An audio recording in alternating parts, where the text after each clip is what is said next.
Hello guys! Okay, for today's video, kasi bukas ay magtitinda tayo ng puto bongbong. So, gagawa tayo ng topping sa may puto bongbong. Gagawa tayo ng topping sa may taas ng puto bongbong. Ito po yung ginawa kong puto bongbong. Makikita niyo po. Ayan! Wow! Makikita niyo ang aking paggagawa. Aking i-vlog. Okay. Nakatikim ka na ba ng puto bongbong? Di ba pag narinig mo ang puto bongbong, nasa may tapat yung simbahan, pero ngayon wala sa may tapat ng simbahan. Ito ang aking secret. Ito ang ilalagay natin sa loob. Ito ang tatoppings natin. Okay? Wow, laki ng bayabas, patingin nga yan. Ang laki. Saan ko ito kinukabigay sa ni Lola? Ang laki, oh. Laki ng bayabas. Inukaban mo na, eh, oh.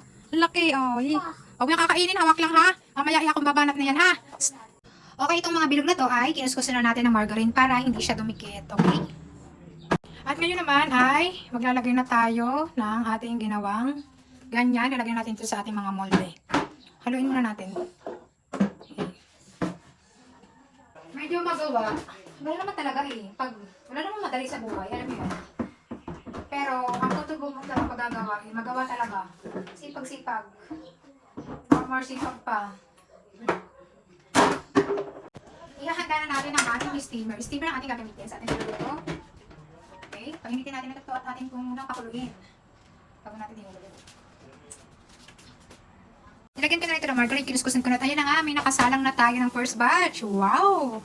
Share ko lang, nakita nyo ba yung trend sa Facebook? Yung lalaki, sabi sa asawa niya, nakaupo sa sopa, Pika! Wala kang pakinabang. Di ba napakasakit naman sa loob? Kaya hanggat kaya nyo gumawa ng paraan, mag-business kayo kahit pa ano-ano. So ito na nga, nakapaglagay na kamano-mano ng piling sa loob.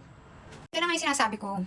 Nakapaglagay na tayo ng feeling sa gitna. So maglalagay ulit tayo nito. Ganun. Okay, ito ang una nating naluto, ang first batch. Ito naman ang second batch na kasalang. Ito muna yung pan-toppings natin sa puto bongbong. Pan-toppings, okay. Bukas naman ituturo ko sa inyo kung paano magawa ng real na puto bongbong. Okay? Thank you for watching!